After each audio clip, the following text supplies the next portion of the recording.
Keith, very good to see you. Today we are talking through navigating tax season. We have tips for a stress-free filing. It is, of course, that time of year, time to get ready for tax day. It is stressful, but as you say, it doesn't have to be with just a little bit of prep. So we're going to talk through some tips, some mistakes, and some strategies to make this season as easy as possible.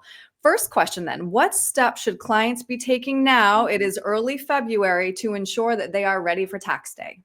Yeah, well, it is the heart attack season already for Yes. me, Aaron. But no, that's an excellent question. I think, it's good to know what my goal is as a tax practitioner is to make sure that when I'm working on your tax return, I'm preparing a complete and accurate tax return. Right. And in order for me to do that, I'm counting on you to give me the information. So, what we want our clients to have in mind right now is that now is the time to gather all of those tax documents, the 1099s, the W-2s, the mortgage interest statement, and really take a few minutes and just think about what's changed since last year. Mhm. Because people open new accounts, they move, they change jobs, they give a gift. All of these things can have an impact on their tax return. And more often than not, we're good at asking for what we know is out there. It's hard for us to know though if you've done something new in the last year. That's such a good point. And as we were talking offline, some of it comes in the mail, some of it comes in my email. It's so much to collect. That's true. Especially, it seems like if you open a new account somewhere now, the default is always to just have things be available Yep. electronically and not Yep. mailed. So just because it didn't come in the mail doesn't mean we don't need it. Right. Good point. So what are the most common tax filing mistakes you see people making? Well, the biggest mistake would be not filing your return. So I've seen that just in the last year. I've had a handful of clients come to me that need 3 or 4 years worth of tax returns done. Holy moly.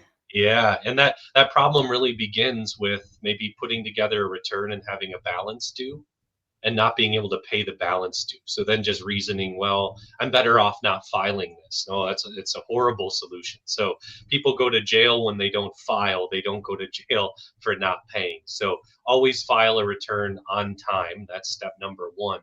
But I think most errors that I've seen come as errors of omission. So people just don't include things that they should include.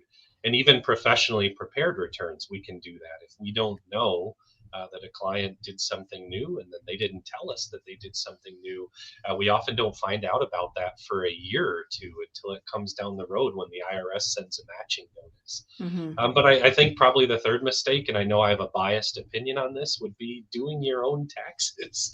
Unless your situation is very, very simple or you are very, very knowledgeable about tax law, I would not recommend doing your own tax return. I can't say how often I've picked up a self-prepared return and went, oh, this is wrong, this is wrong, this is Right. wrong, even Right. though it's prepared with tax software. Right. Right. Right. Isn't the tax code like 75,000 pages or something? It's ridiculous. We Yeah. did an experiment this year to see if you printed it all off, how long it would be. Yeah. I don't even remember the numbers, but it was like it spanned the room. It was like 30 feet when you Yeah. include all the regulations that help interpret the law. Yeah. It's a lot to know. There's no way that we can keep up with all those changes as just regular people. I know No. you value client communication, Keith. So tell me more about your process when it comes to tax prep. Yeah, it's kind of a funny question, Aaron, because I sort of don't use the phone during tax season, but Yeah. I am an excellent communicator, and all of us are here at Wealth. The goal that we have is, again, to prepare an accurate and complete tax return. So what we found is most helpful is not sitting down with the client while we prepare a return, because if I'm preparing your taxes while I'm sitting down with you, I'm half on our Right. conversation and half on your tax return. Right. You want me 100% on your tax return. Absolutely.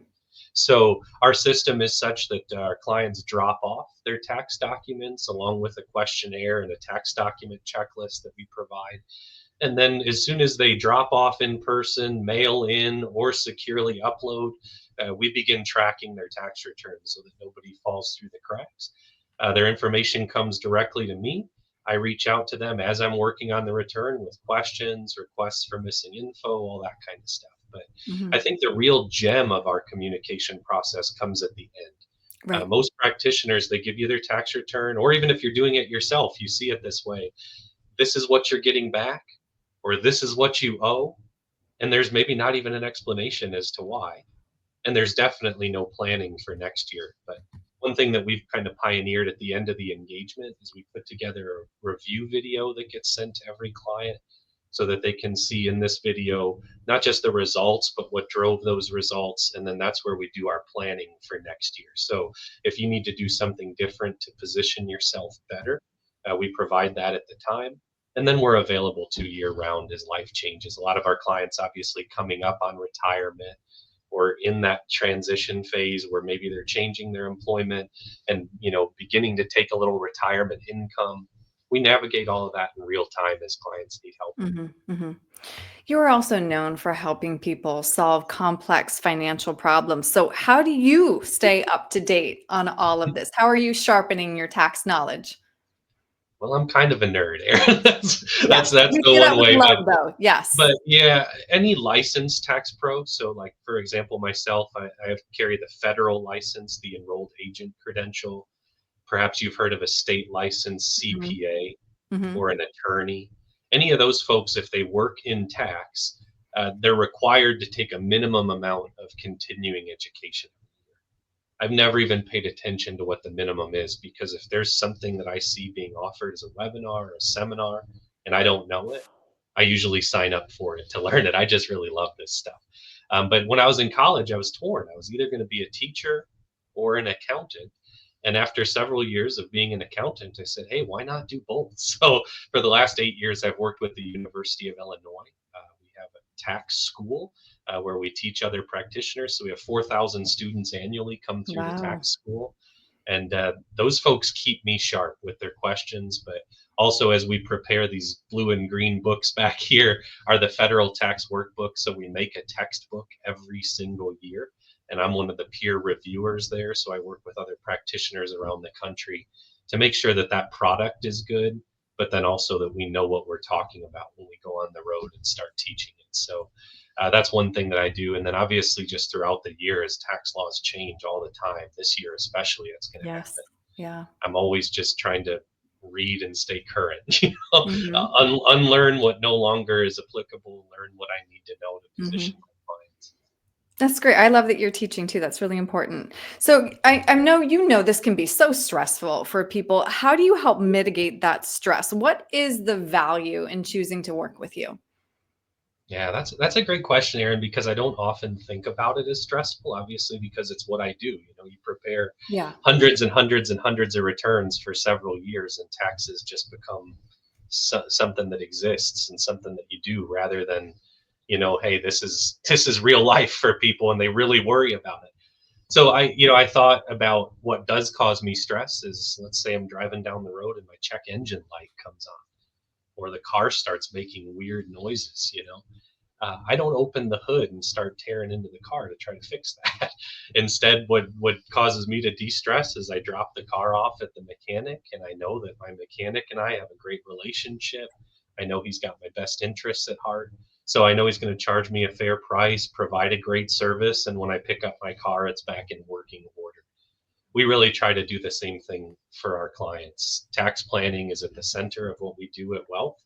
So having me right down the hall from your financial advisor and right down the hall from your healthcare planner, these are fantastic relationships to have in your corner. So when clients come for tax prep, when they're also financial clients or Medicare clients, they're really poised to not have anything to be stressed about because they Right. know that once they leave it in our hands, it's going to be done right. We're going to put them in a good position, not just on this tax return, but working forward. There's things I see from a tax angle Right. that maybe the money manager, financial advisors don't see. So we talk that way, or they're teaching me things that they're trying to do throughout the year, and I either say, yeah, that's a great idea for that client, or no, that'd be a horrible idea. Don't do that. So it's just really, really, really good, and nothing to worry about with your Mhm, taxes. Just mhm, just and drop them off so and let us yeah, take care of them. so beneficial for the client, for you guys to be in the same office. So, Keith, Yeah. again, I know that you're in the thick of it right now, but if somebody does have any questions, how can they get a hold of you? Yeah, the best way to reach out would be through the main line. So they could either call the phone number or they could, contact us at Wealth. Certainly, I'm pretty much email only. So what they'll find if they call the number is, they'll be happy to provide them with my email address, and that's just the best way to make sure that I get back to you quickly. Because if I spend Perfect. too much time on the phone, I Yeah. don't get any work done. Well, Keith, I am so grateful for your time today. I know you're busy, but this was incredibly valuable. Thank you so much. Thank you, Aaron.